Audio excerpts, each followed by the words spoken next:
নিরাপত্তার উদ্দেশ্যে একজন সিপাই সব সময় ডিউটিতে থাকত। সকাল 6টা থেকে সন্ধ্যা 6টা পর্যন্ত পালাক্রমে দুজন সিপাই 6 ঘন্টা করে অবস্থান করত। রাতেও তাদেরকে 3 ঘন্টা করে ডিউটি করতে হতো। দীর্ঘ 6 ঘন্টা সময় তাদের যেভাবে কাটত তা দেখে আমার মায়াই লাগত। কখনো একটু পায়চারি করে, কোনো সময় বারান্দার লোহার শিক ধরে দাঁড়িয়ে, একসময় দেয়ালে হেলান দিয়ে, মাঝে মাঝে বসে একটু ঝিমিয়ে কোন রকমের সময়টা পার করতে হতো। 26 সেলের চাবির ছড়া হাতে ডিউটিরত অপর একজন সিপাহীর সাথে গেটের সিঁড়িতে বসে আলাপ করাকালে তার সময়টা ভালোই কাটত বলে মনে হয়। আমি আলাপ করলে সে খুব খুশি হতো। ওই এলাকার জমাদারকে এই দুজন সিপাহীর সাথে গল্পরত অবস্থায় দেখলে আমি কয়েকজনকে একসাথে পেয়ে জিজ্ঞেস করতাম, আপনারা ডিউটিতে থাকাকালে শরীরটা তো দাঁড়িয়ে, বসে বা হেঁটে সময় কাটায়, কিন্তু মনটা এ সময় কোথায় থাকে এবং কি করে? প্রশ্ন শুনে একে অপরের দিকে চেয়ে মুচকে হেসে আমার দিকে অসহায় চোখে তাকালে আবার ওই প্রশ্নই করতাম। তখন একটু ভেবে তারা পাল্টা প্রশ্ন করত। মনে হাজারো চিন্তা ভাবনা তোলপাড় করতে থাকে। পারিবারিক বিষয়, চাকরিতে সমস্যা, অভাব অনটন নিয়ে দুশ্চিন্তা, আজে বাজে কত কথা যে মনে জাগে, এর কি কোনো হিসাব থাকে? আবার প্রশ্ন করতাম, আচ্ছা, এসব ভাবনা চিন্তা কি নিজে নিজেই এসে ভিড় জমায়, না সচেতন ভাবে একটা একটা করে বিষয় নিয়ে ভাবেন? একটু হেসে জবাব দিত, এর কোনো ঠিক ঠিকানা নেই। কখন যে কোন কথা মনে হাজির হয়ে যায় তা টেরও পাওয়া যায় না। প্রথমত এদের কথা বিবেচনা করেই আমার মনে খেয়াল হলো যে মনটাকে সচেতনভাবে কাজ না দিলে শয়তান সহজেই খালি মনটাকে দখল করে বসে। শুধু পুলিশ, সিপাই, দারোয়ানের বেলায় নয়, সবার ব্যাপারেই এ কথা সত্য। তাই মনটাকে কাজ দেওয়ার গুরুত্ব অনুভব করে এই পুস্তিকাটি রচনা করা হয়। আমি জেলে থাকাকালেই এই লেখাটি মাসিক পৃথিবীতে প্রকাশিত হয়। আশা করি পাঠক পাঠিকাগণ এর দ্বারা উপকৃত হবেন। আল্লাহ তাআলা এই লেখাটির উদ্দেশ্য সফল করুন।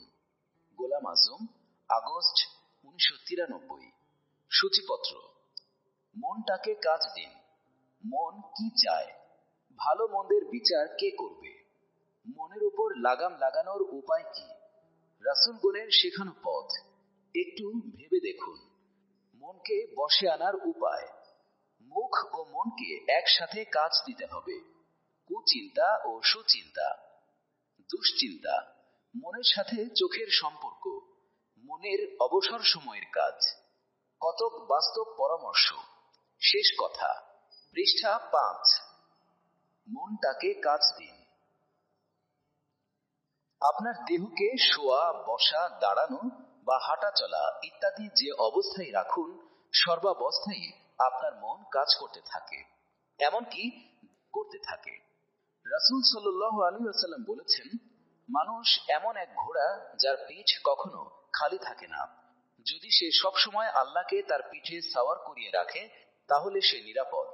যখনই তার পিঠ খালি হয় তখনই ইবলিস চেপে বসে। তাই ইবলিস থেকে বেঁচে থাকতে হলে পিঠ কখনো খালি রাখা চলবে না।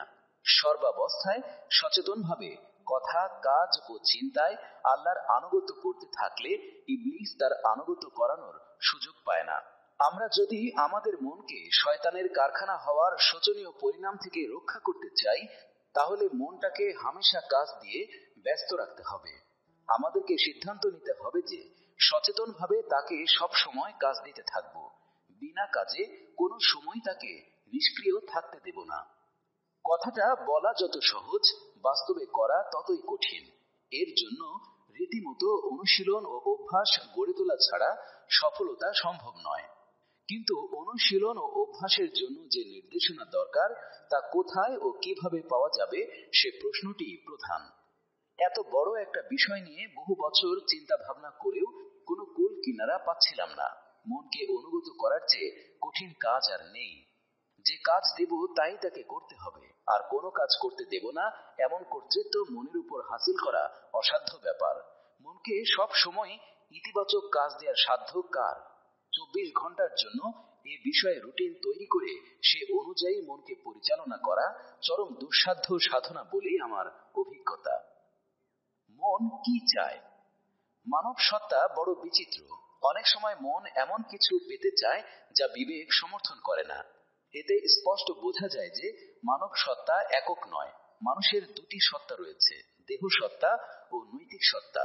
দেহ হলো বস্তু সত্তা, দুনিয়াটাও বস্তু সত্তা। বস্তু জগতের কতক উপাদানেই মানব দেহ গঠিত, তাই বস্তু জগতের প্রতি মানব দেহের প্রবল আকর্ষণ থাকাই স্বাভাবিক। এই পৃথিবীতে ভোগ করার মতো যা কিছু আছে তাই দেহ পেতে চায়। দেহের মুখপাত্রই হলো মন।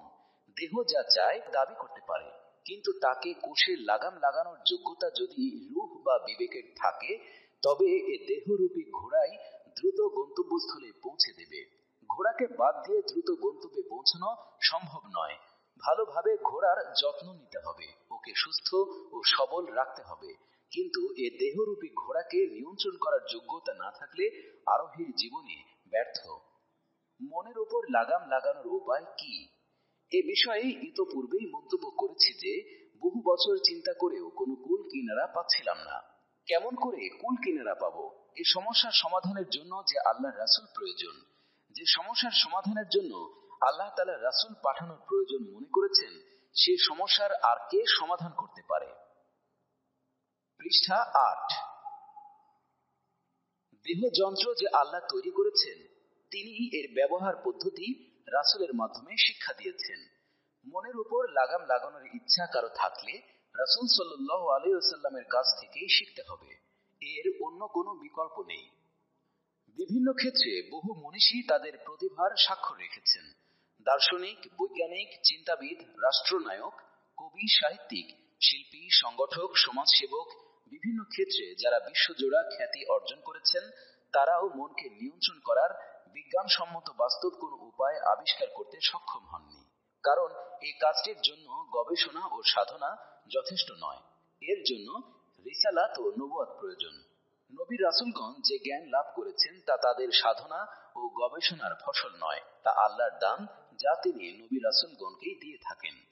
নবী রাসূলগণের বাস্তব শিক্ষার নাগাল না পেয়ে যারা এই সমস্যার সমাধানে ঐকান্তিক প্রচেষ্টা চালিয়েছেন, তারা বৈরাগ্যের মাঝেই এর একমাত্র সমাধান তালাশ করেছেন। কিন্তু এটা তো আসলে কোনো সমাধানই নয়। তারা দেহের দাবিকে অস্বীকার করে মনকে মেরেই ফেলেন। মরা ঘোড়া কি কাজে আসবে? নবী রাসূলগণ মানুষকে বৈরাগী বানাতে আসেননি। আল্লাহ তাআলা ঘোষণা করেছেন যে গোটা বস্তু জগৎকে তিনি মানুষের প্রয়োজনেই সৃষ্টি করেছেন। সূরা বাকারা আয়াত 229। আর এই জগৎকে ব্যবহার করার উদ্দেশ্যেই মানুষকে দেহ যন্ত্রটি দেয়া হয়েছে। বৈরাগ্য আল্লাহর উদ্দেশ্যের সম্পূর্ণ বিরোধী। রাসূলগণ মানুষকে এই বস্তু জগৎ ও দেহ যন্ত্রকে আল্লাহর পছন্দনীয় পন্থায় ব্যবহার করার পদ্ধতি শিক্ষা দিয়েছেন। এই শিক্ষা সকল মানুষের পক্ষেই গ্রহণ করা সম্ভব। তারা কোনো অবাস্তব শিক্ষা দেননি। বিভিন্ন ধর্মের একনিষ্ঠ সাধকগণ বৈরাগ্য সাধনের মাধ্যমে এ কথাই প্রমাণ করতে চেয়েছেন যে দেহকে বস্তু জগতের সকল প্রকার ভোগ থেকে বঞ্চিত করা ছাড়া আত্মার বা নৈতিকতার উন্নয়ন সম্ভব নয়। তাই তারা কেবল দুনিয়ার সকল আকর্ষণকে একই কথা কবুল করার দাওয়াত দিয়েছেন। সে কথাটি হলো, قال يا قوم اعبدوا الله ما لكم من إله غيره। হে আমার কওম, একমাত্র আল্লাহর হুকুম মেনে চলো, কারণ তিনি ছাড়া অন্য কেউ হুকুমকর্তা হওয়ার যোগ্য নয়। এই দাওয়াতই হলো তাওহীদের দাওয়াত। এ ডাকে তারাই সাড়া দিয়েছেন যারা আল্লাহকে একমাত্র হুকুমকর্তা মেনে চলার জন্য প্রস্তুত হয়েছেন এবং আল্লাহর হুকুমের বিরোধী কারো হুকুম না মানার সিদ্ধান্ত নিয়েছেন।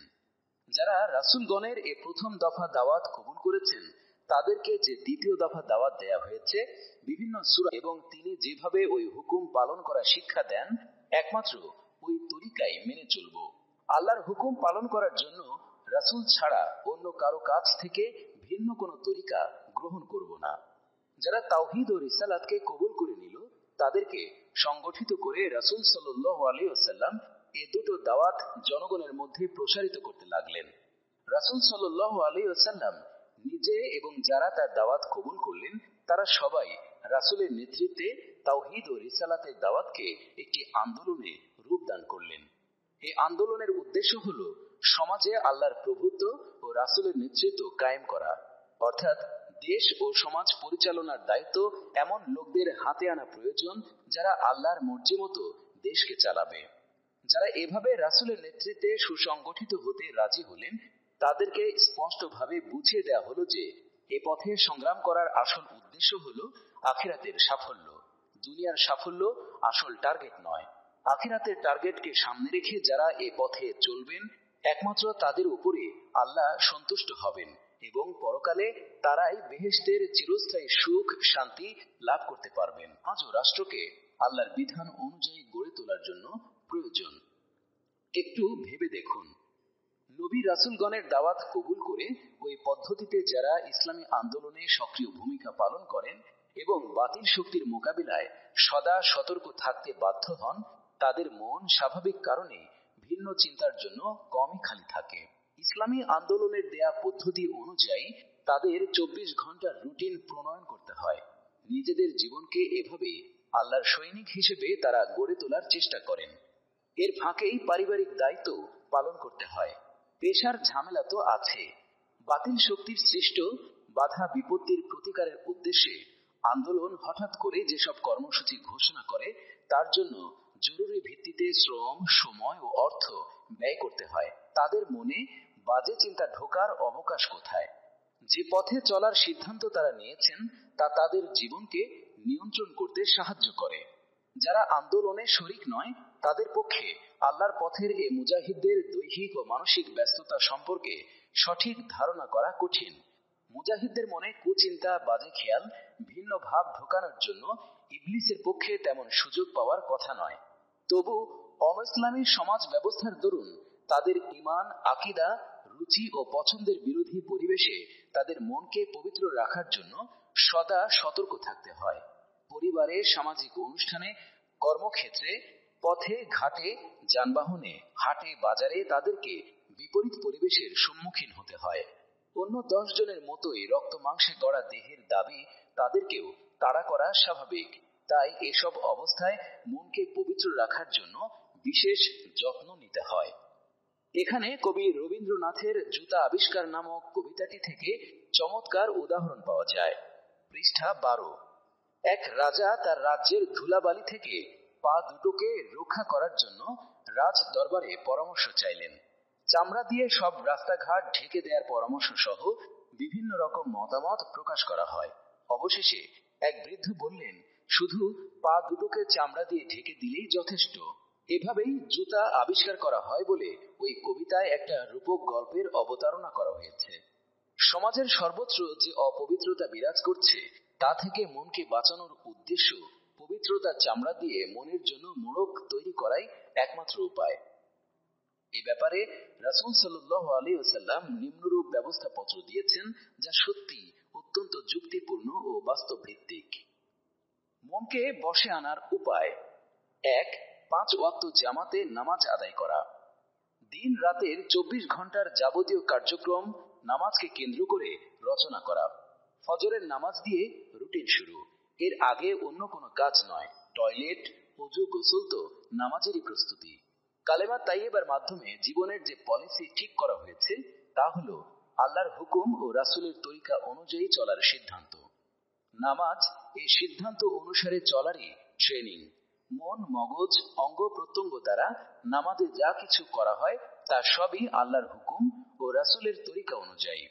এর অন্যথা হলে নামাজ বাতিল বলে গণ্য হয়। নামাজের মাধ্যমে প্রধানত 3টি শিক্ষা দেয়া হয়, যথা: ক. তুমি আল্লাহর গোলাম হিসেবে সব সময় সর্বাবস্থায় জীবন যাপনের সিদ্ধান্ত নিয়েছ, তাই নামাজে যেভাবে তোমার মন মগজ দেহ আল্লাহর হুকুম ও রাসূলের তরিকায় পরিচালনা করেছ নামাজের বাইরেও সেভাবে চলতে হবে। খ. তুমি যে আল্লাহর দাস সে কথা হামেশা মনে রাখার প্রয়োজনেই নামাজ আদায় করতে হয়। কোরআন মাজিদে আল্লাহ তাআলা বলেন, আকিমিস সালাতা লিযিকরি, আমার কথা স্মরণ রাখার জন্য নামাজ কায়েম করো। সূরা তাহা আয়াত 14। নামাজ শেষে হালাল রোজগারের জন্য যখন তুমি কর্মব্যস্ত হবে তখন আল্লাহকে ভুলে যাবে না, বরং ওয়াযকুরুল্লাহা কাসীরান লাআল্লাকুম তুফলিহুন, অর্থাৎ আরো বেশি করে আল্লাহকে স্মরণ করতে থাকো। সূরা জুমুয়া আয়াত 10। আল্লাহকে স্মরণ রাখার উদ্দেশ্যে 24 ঘন্টার কার্যক্রমে প্রতিটি ফরজ নামাজ জামাতে আদায় করতে হবে। এজন্য বাইরে কর্মব্যস্ত থাকা কালেও মনটাকে মসজিদেই ঝুলিয়ে রাখতে হবে। প্রত্যেক অবস্থায় এর উপযোগী দোয়া পড়া। রাসূল সাল্লাল্লাহু আলাইহি ওয়াসাল্লামের শেখানো আরবি দোয়া অর্থসহ শিখতে পারলে তো কোনো কথাই নেই। অন্তত দোয়ার অর্থটুকু মনে জাগরুক রাখা দরকার।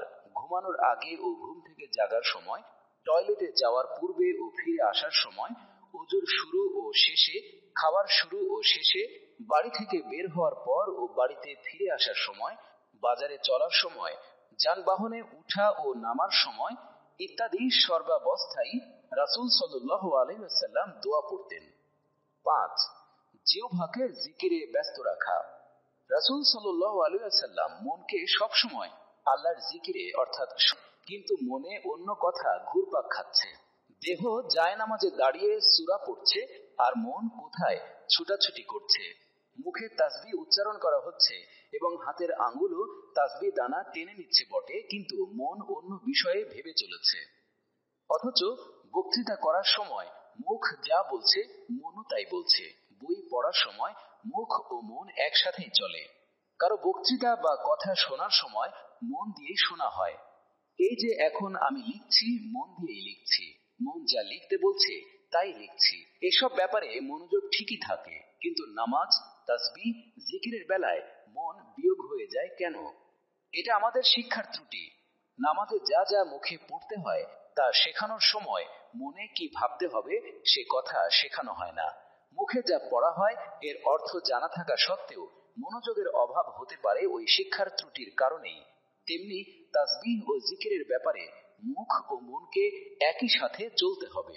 মুখে যা উচ্চারণ করা হচ্ছে মনে এর ভাব জাগরুক থাকতে হবে, নইলে নামাজ, তাসবিহ ও জিকির প্রাণহীন হয়ে থাকবে। মৃত নামাজ দ্বারা উপরে বর্ণিত শিক্ষা লাভ হতে পারে না। মুখে যা উচ্চারণ করা হয় তা মনকে দিয়েও বলানোর পদ্ধতি সম্পর্কে একটু আলোচনা প্রয়োজন। মুখে যা পড়া হয় এর অর্থের দিকে খেয়াল রাখলে মনে অন্য ভাব জাগার পথ পায় না, কিন্তু এই খেয়াল স্থায়ী রাখা কঠিন। এর জন্য মনের আবেগ যোগ হওয়া বিশেষ জরুরি। রাসূল সাল্লাল্লাহু আলাইহি ওয়াসাল্লাম ইবাদতের সময় ইহসানের যে ব্যাখ্যা দিয়েছেন তাই আবেগের ভিত্তি। তিনি ইহসানের ব্যাখ্যা দিতে গিয়ে বলেন, এমন ভাবে ইবাদত করো যেন তুমি আল্লাহকে দেখতে পাচ্ছ। যদি এমনটা নাও পারো তাহলে অন্তত খেয়াল করো যে তিনি তো তোমাকে অবশ্যই দেখছেন। এই আবেগ সৃষ্টির প্রয়োজনে নামাজের শুরুতে তাওয়াজ্জুহ, إني وجهت وجهي للذي فطر السماوات والأرض حنيفا وما أنا من المشركين পড়া হয়। পড়ার সময় মনে এ ভাব জাগ্রত করতে হবে যে আমার মাবুদ আমার সামনেই হাজির আছেন। সিজদায় মুখে যখন বলা হয় সুবহান রাব্বিয়াল আলা, তখন এর অর্থের দিকে খেয়াল করলে আবেগ সৃষ্টি হবে যে আমি তো আমার মহান রবের কোলেই আশ্রয় পেলাম। পৃষ্ঠা 16। এভাবে নামাজের প্রতিটি অংশে আবেগ যুক্ত হলে মন নামাজের বাইরে ছুটাছুটি করার ফুরসতি পাবে না। এমন নামাজই জীবন্ত। জীবন্ত নামাজই মুমিনের জীবন গড়ার যোগ্যতা রাখে। শুধু অনুষ্ঠান হিসেবে নামাজ আদায় করা হলে তা দ্বারা নামাজের কোনো উপকারী পাওয়া সম্ভব নয়। অনেকের জীবনে এ কারণেই নামাজের উদ্দেশ্য সফল হতে দেখা যায় না।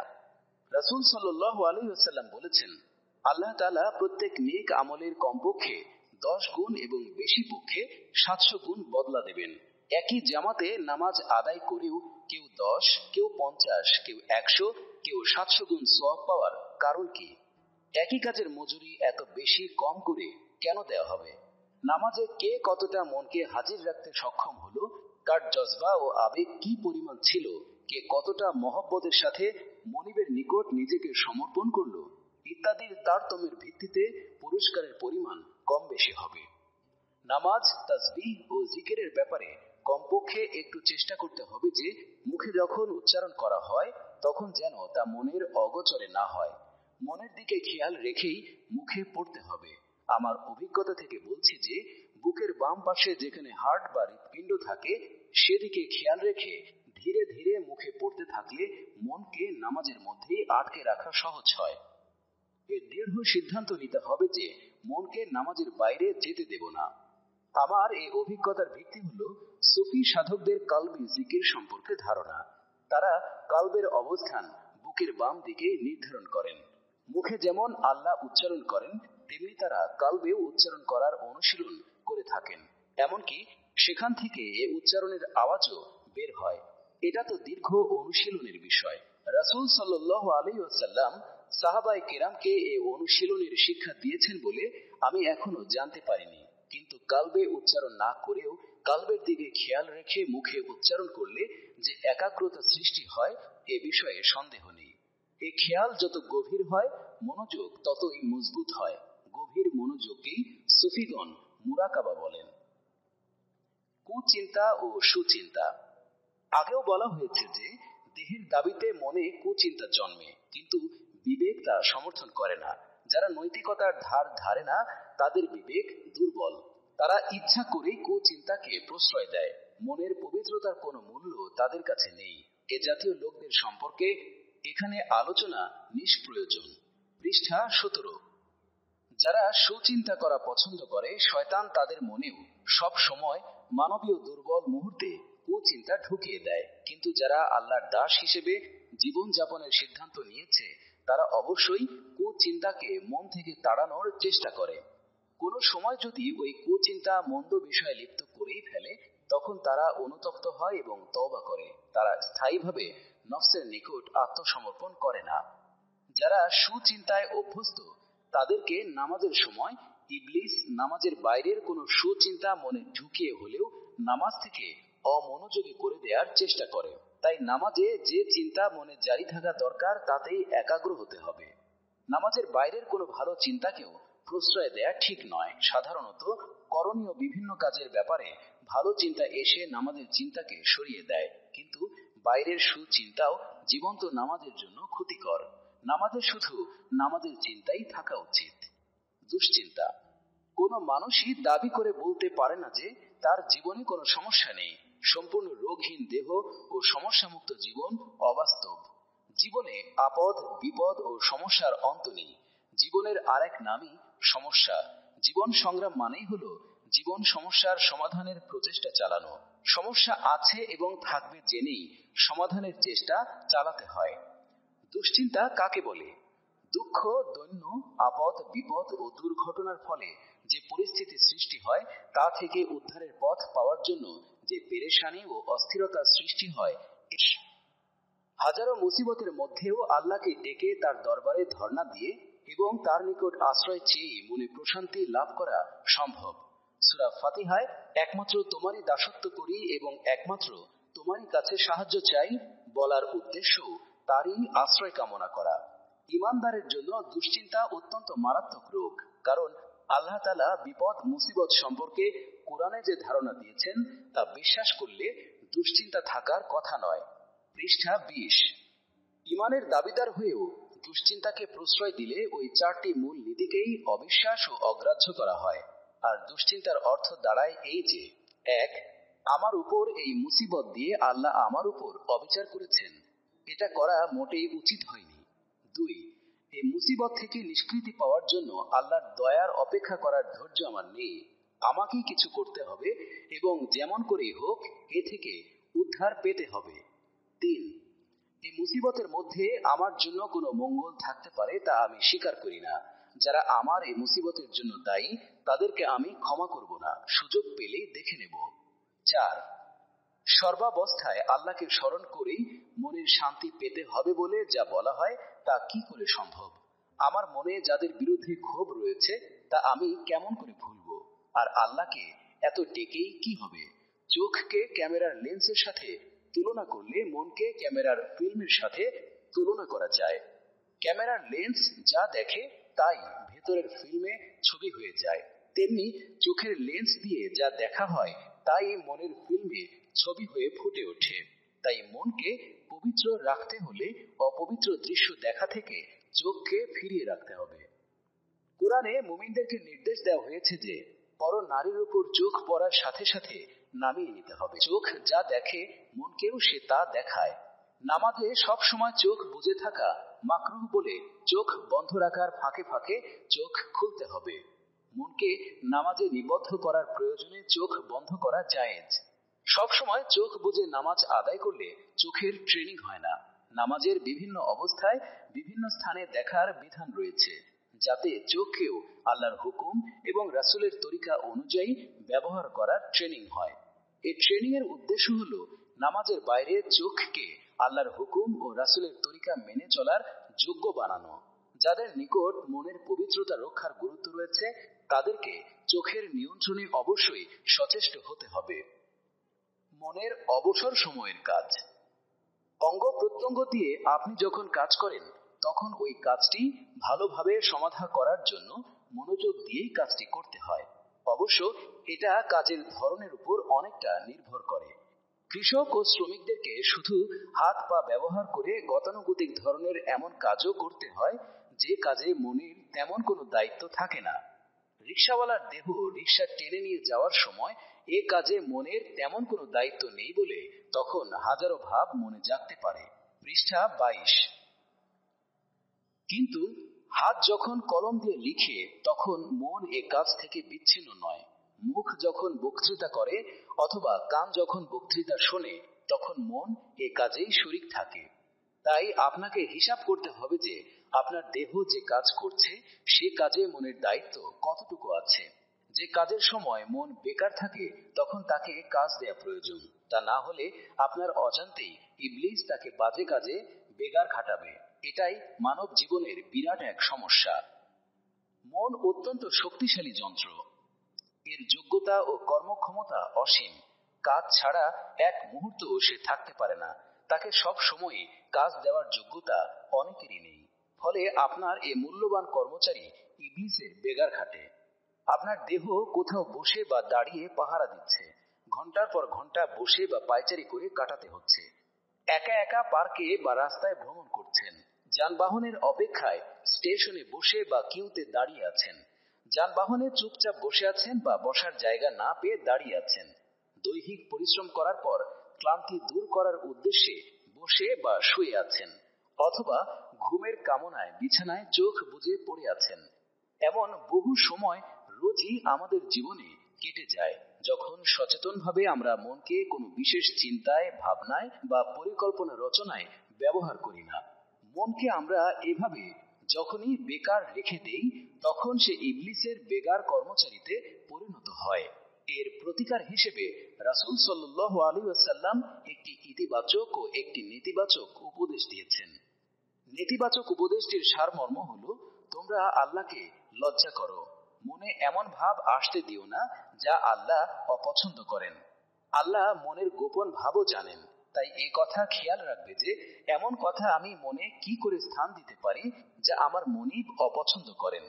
এভাবে লজ্জা বোধ করলে মনকে বাগে রাখা যায়। আর ইতিবাচক উপদেশ হলো জিহ্বাকে সবসময় আল্লাহর জিকিরে চলমান রাখা। মনে খারাপ ভাব আসতে না দিলে মুখের জিকির মনকে জিকিরে মশগুল রাখবে। অর্থাৎ মন ও মুখ কোনোটাই খালি রাখা নিরাপদ নয়।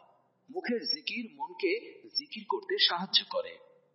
মনকে দেয়ার মতো কোনো কাজ না থাকলে তাকে জিকিরে ব্যস্ত করে দিতে হবে এবং এই উদ্দেশ্য সফল করার জন্য মুখের জিকির জারি করা দরকার। জিকিরের ব্যাপারে একটি কথা বিশেষভাবে উল্লেখযোগ্য। তা হলো, হাদিসের কোথাও শুধু আল্লাহু আল্লাহু জিকিরের শিক্ষা দেওয়া হয়নি। পৃষ্ঠা 23। আল্লাহ শব্দের সাথে আল্লাহর কোনো একটি গুণবাচক বা প্রশংসাসূচক শব্দ থাকা দরকার। যেমন সুবহানাল্লাহ, আলহামদুলিল্লাহ, আল্লাহু আকবার, লা ইলাহা ইল্লাল্লাহ ইত্যাদি। বুখারী শরীফের শেষে একটি চমৎকার তাসবিহ শেখানো হয়েছে। রাসূল সাল্লাল্লাহু আলাইহি ওয়াসাল্লাম বলেছেন, কালিমাতানি খফিফাতানি আলাল লিসানি সাকিলাতানি ফিল মিজানি ওয়া হাবিবাতানি ইলার রহমানি সুবহানাল্লাহি ওয়া বিহামদিহি সুবহানাল্লাহিল আযীম। দুটো বাক্য এমন আছে যা মুখে উচ্চারণ করা খুব সহজ, কিন্তু দাড়িপাল্লায় বেশ ভারী এবং আল্লাহর নিকট বড় প্রিয়। তা হলো সুবহানাল্লাহি ওয়া বিহামদিহি সুবহানাল্লাহিল আযীম। কতক বাস্তব পরামর্শ। খালি মনকে কাজে ব্যস্ত রাখার জন্য আমার ব্যক্তিগত দীর্ঘ অভিজ্ঞতা থেকে কত পরামর্শ পেশ করছি।